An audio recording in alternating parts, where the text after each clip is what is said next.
welcome to the 296th expedition into the Curmudgeon's cellar. As you can see, the rearranging and the redecorating is still an ongoing procedure. Oh, there's a piece of old, way old, that's old dragon art over there laying on the desk, or on the chair. And I can't decide where I'm going to put my humor books, and yeah, so I'm working on it, and got a new chair, sort of, maybe. We'll see. Anyway, on to important stuff. Sounds like a nice trip. I hope you have a great time. Well, it didn't work out quite that way. We got to the airport on time. No sweat. Checked in, no sweat. Got a wheelchair valet to push me around because we had a long way to go. And when you get a wheelchair valet, you get to go almost to the head of the screening line.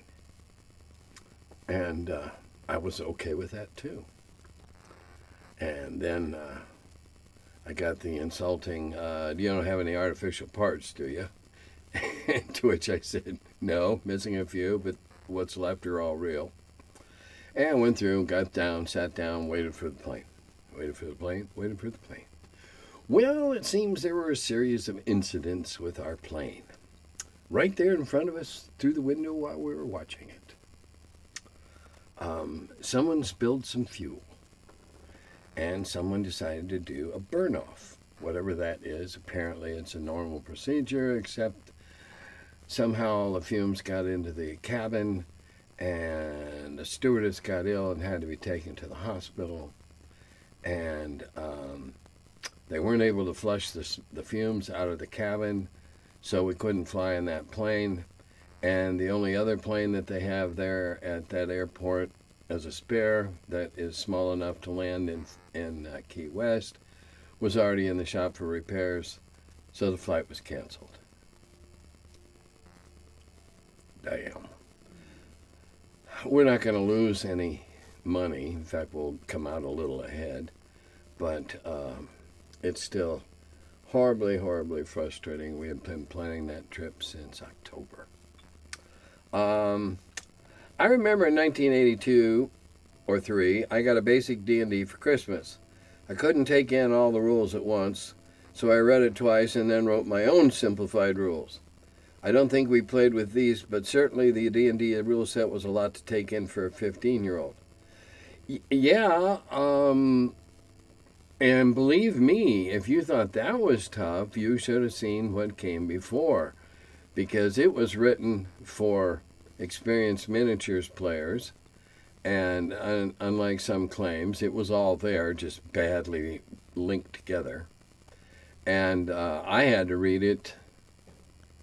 When I had played it twice at Gen Con in Lake Geneva, and bought a set and took it back to college, and I had to read it most of my spare time for 2 weeks trying to make any sense out of it, to where I could run a game of it, because I was determined to do that.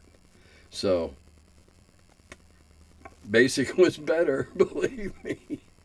And, you know, it all depends on the reader's background and so many other things, how easy or difficult it is to grok a set of new rules like that. I still play with some of the guys I went to high school with in the mid-'80s. On occasion, we will recall some of our early AD&D escapades, such as when a friend of mine rolled 5 natural 20s in a row, or when another friend of mine literally lost a character every week in 1988 that we affectionately called the Summer of D&D. What are some of the great stories that stand out from your game in Carbondale or after you made the move to Wisconsin? Well, I've told the story of Deathless Bob, the middle school student who came to play with us college guys every week and died every week for week after week after week and kept coming with a smile on his face and interested in the game. And he inspired my, he became known as Deathless Bob. Deathless Bob. And the Saturday he finally survived an adventure, and we used to play 7-8 hour adventures on Saturdays. And when he finally survived one, we just embarrassed the crap out of him and congratulated him, gave him cigars and all kinds of stuff. Deathless Bob was a hero of mine, really, because the indomitable spirit of having fun. He was back every week to have fun with us guys, and we didn't treat, we didn't act down toward him or anything like that. He was a player there at the table with the rest of us. He was just one of the guys. Here we are, all college guys. I was, let's see, that would have been 73. I was 24. The rest of them were, 18, 19, however. I'd lost 4 years. I was 24, 25. Yeah, I was 4 years ahead. And then there was Tom Whitywam, who was years ahead of me. I don't know how long it took Tom to get out of there. I think 6 or 7 years, because he'd drop out and go somewhere and work at a job, and that's how he ended up out at Rules Company. I'll think about it halfway through this tonight.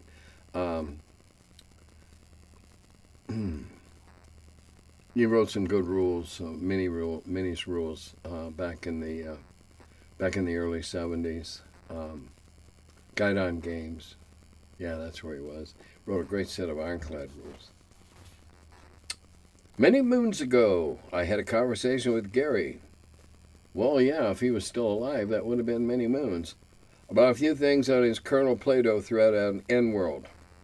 Besides getting some great quotes and sig-worthy material about rules lawyers, we had a discussion about the Monster Manual and how a few pieces of art made it past him and he was not happy. One was a kobold, which he indicated were meant to be little evil dwarf-like creatures of myth and legend, not rat, dog, lizard hybrids. Yeah, I wonder how they slipped that by him. I would have thought he had approval on virtually every piece that went in. I don't know.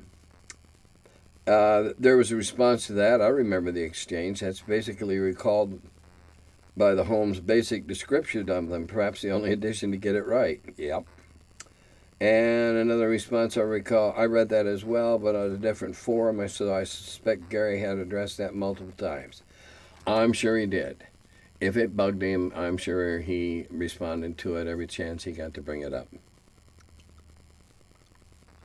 I would contend, new comment, I would contend that Dune is sci-fi.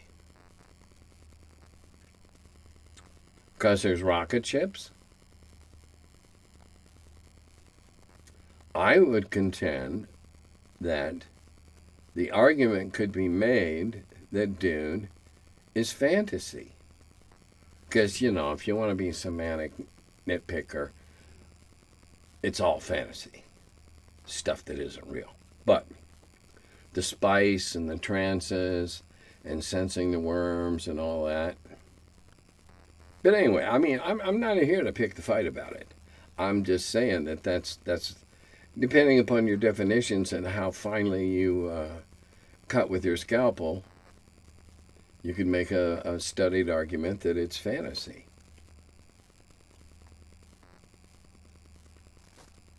Just because it has a rocket ship doesn't make it sci-fi.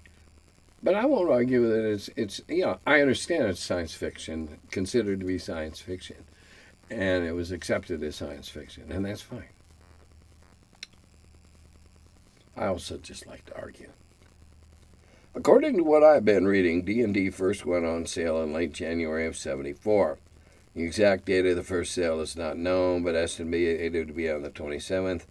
What can I tell you? What can you tell us about the D&D launch from your own experience? Have no idea. I wasn't there. I didn't get there till September '75. And I first played it in August of '75. Or 75. Yeah, 75. So it was several months old when I first played it. So I wasn't there.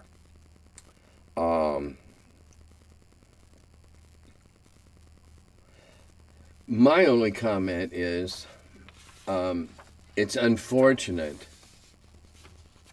that this was celebrated this year, the 50th, on Remembrance Day. Bad timing. Just the fickle finger of fate. Like us getting legalized pot in Ohio on D-Day, or Pearl Harbor Day. Weird, that's all. When did the spell Burning Hands come? Where did it come from, and did it have any relationship to my Carbondale version of Magic Missile? Have no idea where that's been debated several places in recent weeks about the Burning Hands. I have no idea. I had nothing to do with it. I wasn't present in a session that it was, tested in. No idea. And as to my version of the Magic Missile, no, I doubt it. I made mine a little bottle rocket that always hit. If something was staggering around with 1 or 2 hit points, you could finish it off before it harmed the rest of the group or whatever. Feel like you did something. Was there a class you enjoyed as a player more than others? Do you think clerics should have been given any other restrictions to make them less powerful? In your ideal D&D world, would you limit the classes to Fighting Man, Magic User, Cleric? All right, in order. Was there a class I enjoyed more? I had a Dwarven Fighter that I really enjoyed. And I had a Magic User I really enjoyed. But I think the most fun I had was a Druid. Simply because of the slant it takes, and it was kind of a hippie thing back then, and yeah, man, I'm a druid. You want some shrooms, man? I enjoyed all 3 of those, really. I really did. Should clerics be nerfed? No, actually, in the world in which the Wheel of Blame takes place, clerics are incredibly handy, versatile, and powerful if played intelligently.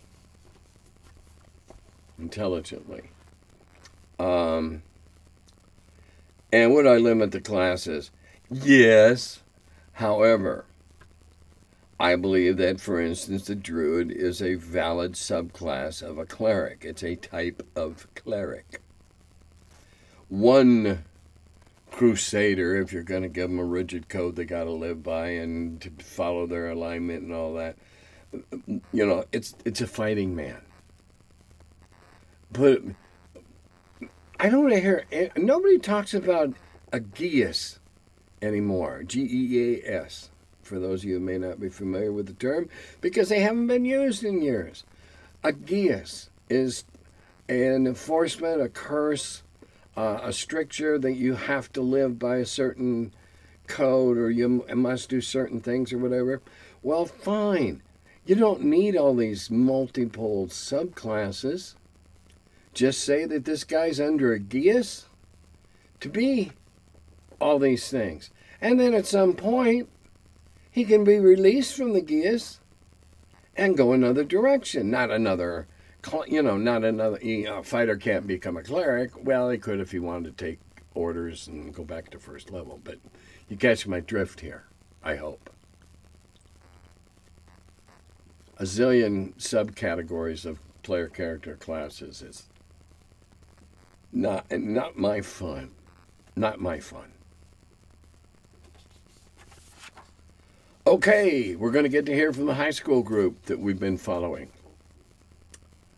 All is well in the world of my beloved high school club. The Waterdeep campaign soldiers on, led by an ever more confident student DM. Isn't that great, watching him develop that confidence? The news with that group is that he, the DM, recruited the art teacher, who has been a regular player going on 3 weeks at time of writing. This is a good ally for an RPG club to have, as you well know. Yeah, somebody that can draw, you bet. They are currently in a standoff with the city guard after a heist gone awry. Well, yeah, that's bad news. You got to find somebody that's bribable and have them blame it on somebody else. I've had a few run-ins with city guards over the years. There's generally a rotten one in the pot somewhere.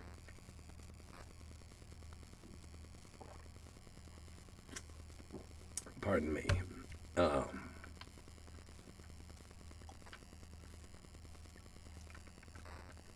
Cthulhu group has retired the Dark Lord and has been convinced to enter the midst of Barovia, led by another student DM. We're using the original Ravenloft and several 2E Ravenloft source books. He's smuggling from his dad's collection. Way to go. Pass it down, Dad. Along with the 5E Strahd materials to guide this party through the original Hickman plotline. The party immediately started with a bit of a curveball when one of the players reported, "Can I be a vampire?" To which we have settled on using the Dhampir rules from the most recent Von Richten source book. Well, all right, I'm not familiar with either of these now, I'll be upfront. I've convinced the student DM to go along with this because the nigh unlimited opportunity for hijinks it presents, and I wondered what embellishments you might have come to mind. I'm definitely going to, I don't like hiding a monster in the group. Just a personal repugnance. We're early in the planning, but we have some common things like one of Strahd's spies could slip a drop of blood in his drink to create a bond via kin nectar, or that the vampire in his lineage could be tied to Strahd, or that Strahd exerts some telepathy over him specifically. These would be in addition to things like the reaction of townspeople and the like who to revile or revere him. From a personal viewpoint, I don't like vampires. I mean, they're greatest monsters. I personally would never consider having a vampire as a player character. Ever. Unless I was doing a lawful evil or a chaotic evil campaign where everybody is vampires or some sort of monster. I would rule that unless this is a really ancient vampire, and I'm talking hundreds of years old, I would rule that every now and again, and within frequency, the vampire has to fight off an urge to vamp out and bite the person next to him. Trade all the levels. Just, vamp out. A full-fledged vampire is an incredibly powerful creature. Not to mention all the hit points, the shields, the wards, all the things they can do. Hide in the smoke, turn into a bat. I mean, come on. No, I simply wouldn't have one in the group. I just wouldn't. I think at some point the vamp is going to lose it, is going to nail one of the other player characters, and you could have some real life feelings of betrayal. You're playing with high schoolers, and you know their ages and their maturities better than I do. But I'd certainly tread carefully along that that slippery shoreline. I'd be very, very careful.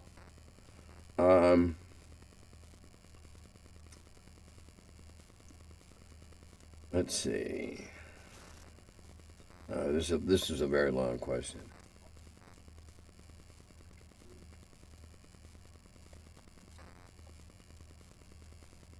Okay, yeah, that was basically it.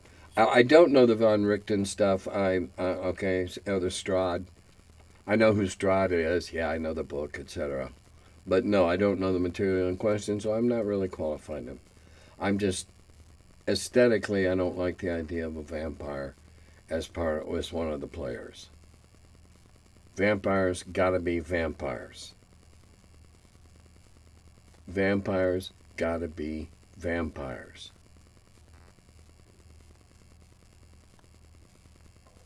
My opinion. Not sure if I missed an email, but I like the monthly wheel idea for Patreon. But I'm equally happy just to get to watch every week. Well, you know, I have racked my brain and tried scheme after scheme to do something special for the Patreon subscribers, and not enough of them get together on a given Saturday or Friday, or whatever, to run a game, or to have a Q&A, on Zoom. If you all can come up with something, run it by me. I want to thank you for your support and do something special for you.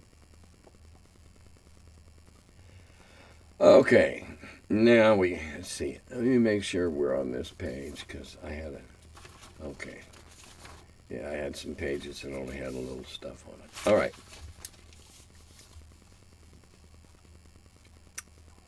I never addressed the ghosts in the cellar. Last week, somebody commented that the video, there was something ectoplasmic floating around in my basement.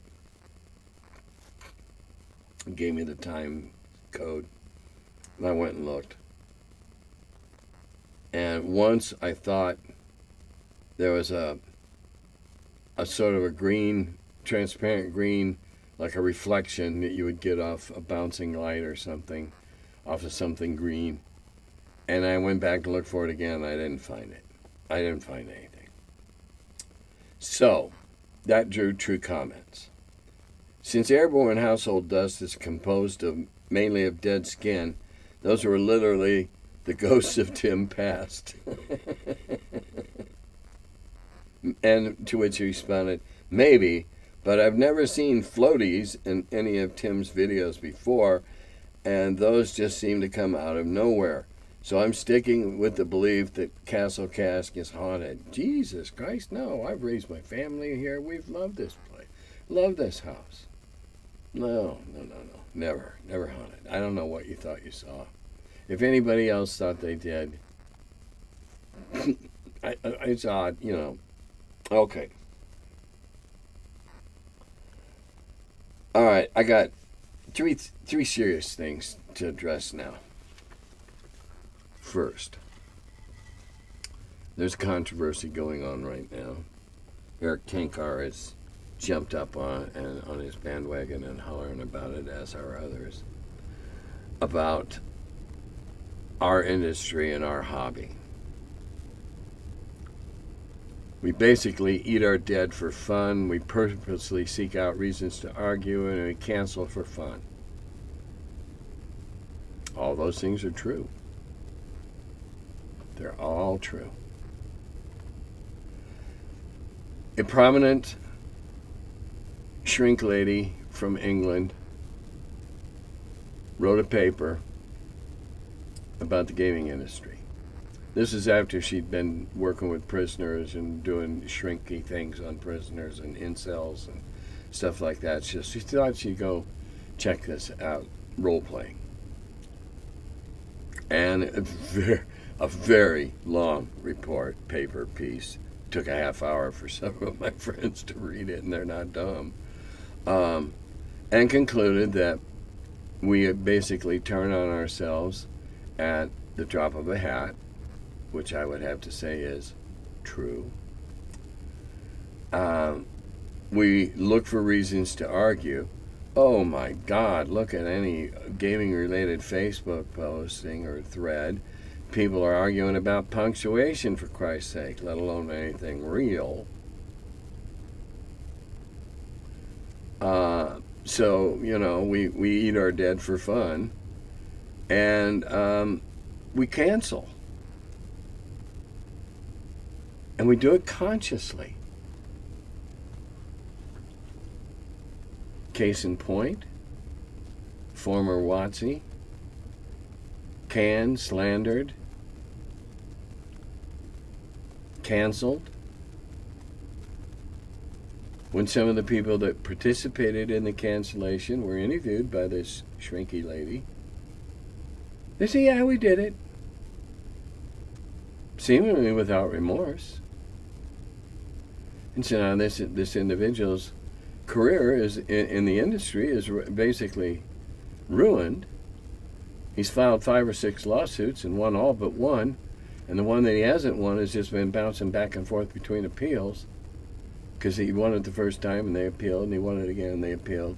So, you know, it's just bouncing back and forth. And people are upset about that.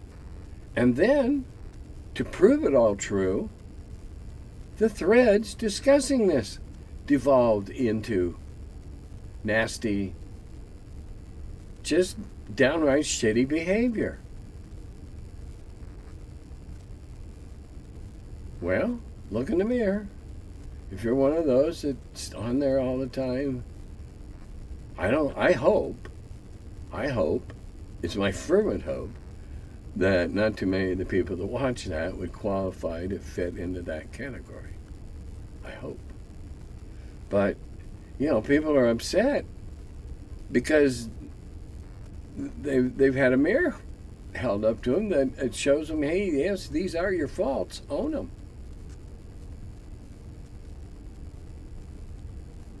And then gone on and proved it by arguing and picking and catfighting amongst themselves again. All right.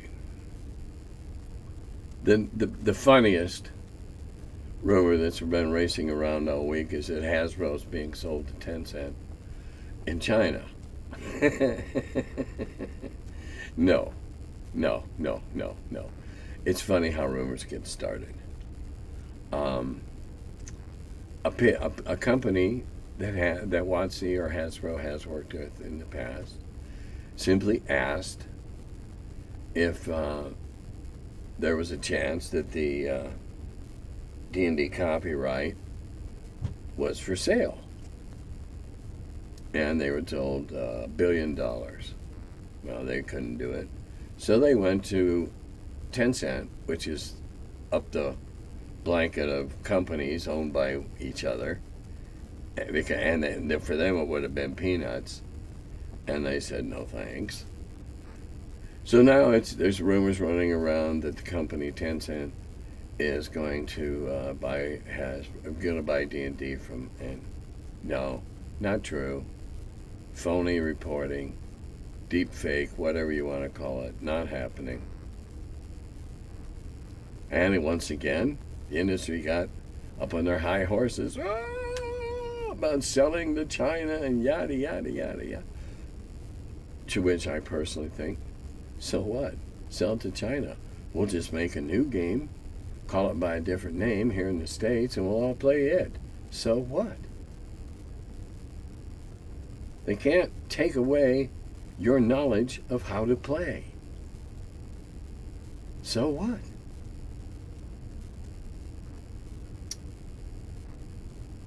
It just boggles my mind that people would even entertain that might be true. Okay, now, this qualifies as the silliest or most ignorant argument I've seen on a couple of gaming threads. It seems as though that some people seem to think there's a rule of thumb for designing an adventure. Their rule of thumb is to measure what could be accomplished in a typical 4-hour session. It seems that this mystical rule of thumb says 12 to 20 rooms, and I think it was 2 to 3 or 3 to 4 encounters. That's what you would expect a group to do in a 4-hour game. Oh yeah, it's 2 to 3 encounters, 12 to 20 rooms. That is utter and complete hogwash. I have run hundreds of D&D games.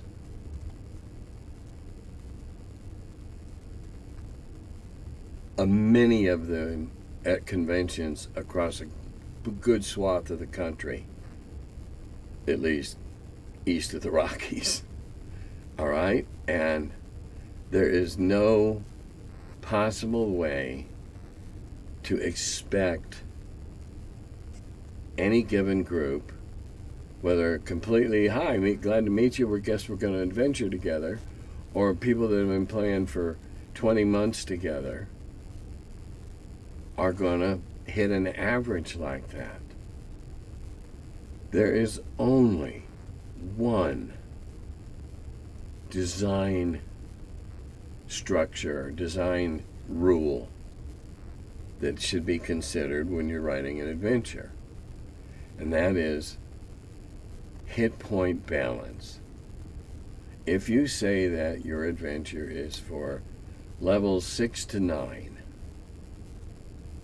okay, you got to figure out how many average hit point, what the average hit points would be in those groups, and then you balance them off against the number of hit points. You can use hit dice, but points is generally better. The number of hit points they'll be up against, and of course that number is always greater.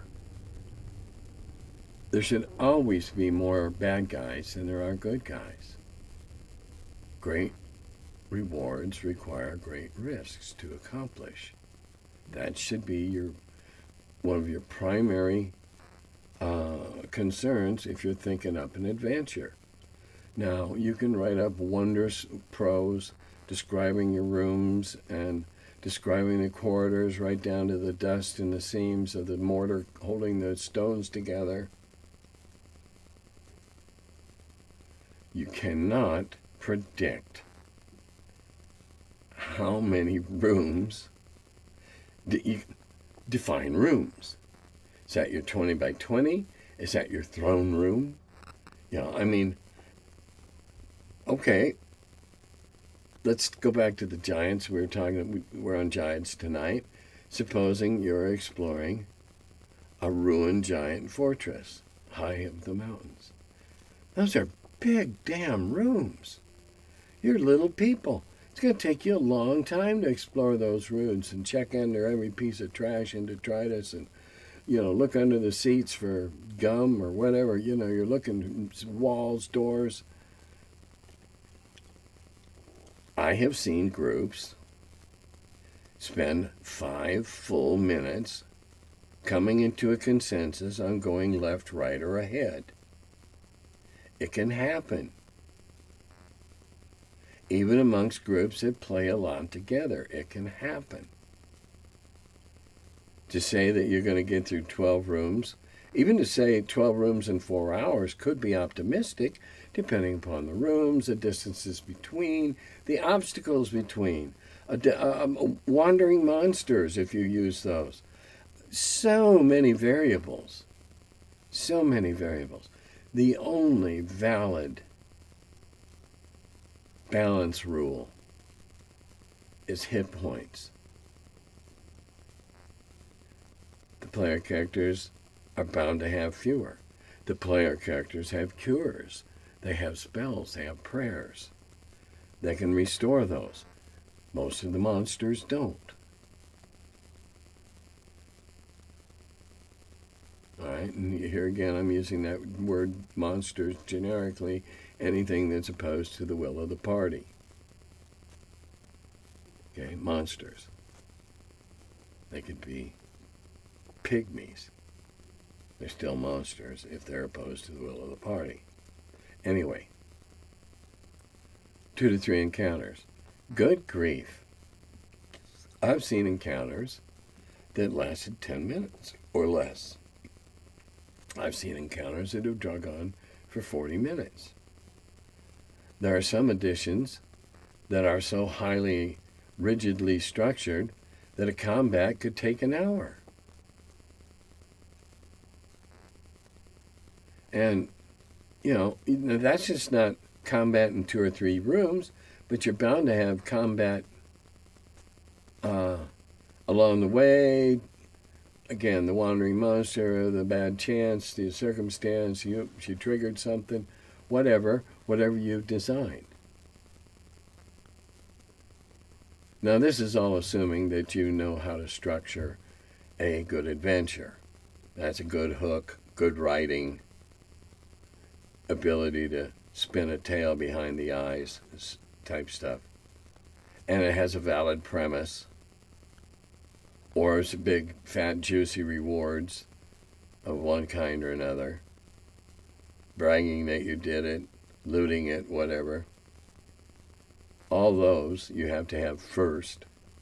Then you decide, okay, these caterpillar people are the bad guys. How many hit points are they going to have?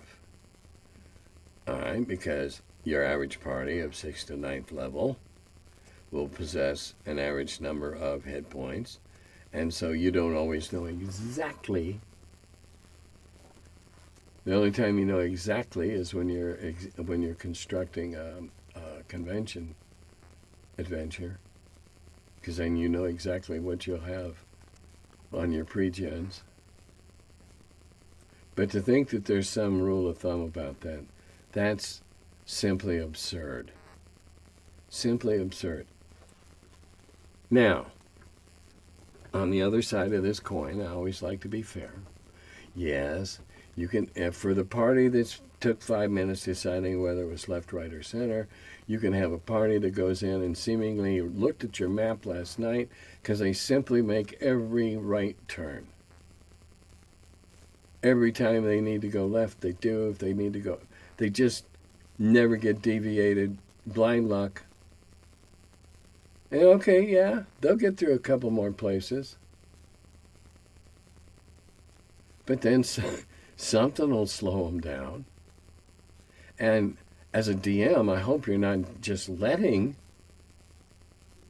them sashay through and take what they came for without making them fight it, for it, earn it, right?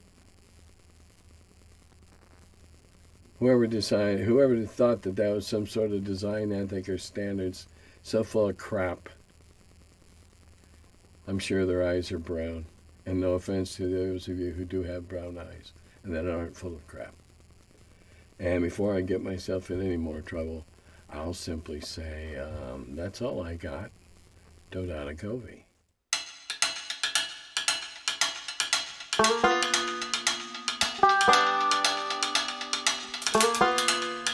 Hello, and welcome to my song.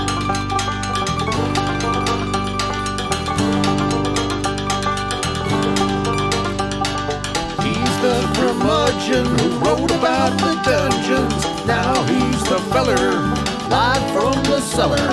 Talks about D&D and old school RPGs. Still quite a feller, the curmudgeon in the cellar. Last man around when them rates went down. Calling Gary in that Lake Geneva town. Hey Gary, it's an awful mess. Let me edit, we'll have success. D&D and Dragon Magazine. He's the curmudgeon who wrote about the dungeons. Now he's the feller, live from the cellar. Talks about D&D and old school RPGs, but he's still quite the feller, the curmudgeon in the cellar. Magic missile, it's a mortar shell. Make it hit in the first level spell. Brought psionics to the game to attack that wizard's brain. ESR and fantasy, collection of micro armory, Titan with tramp under a tree, high as could be. He's the curmudgeon who wrote about the dungeons. Now he's the feller, live from the cellar. Talks about D&D and old school RPGs, but he's still quite the feller, the curmudgeon in the cellar. Still quite the feller, the curmudgeon in the cellar. Curmudgeon.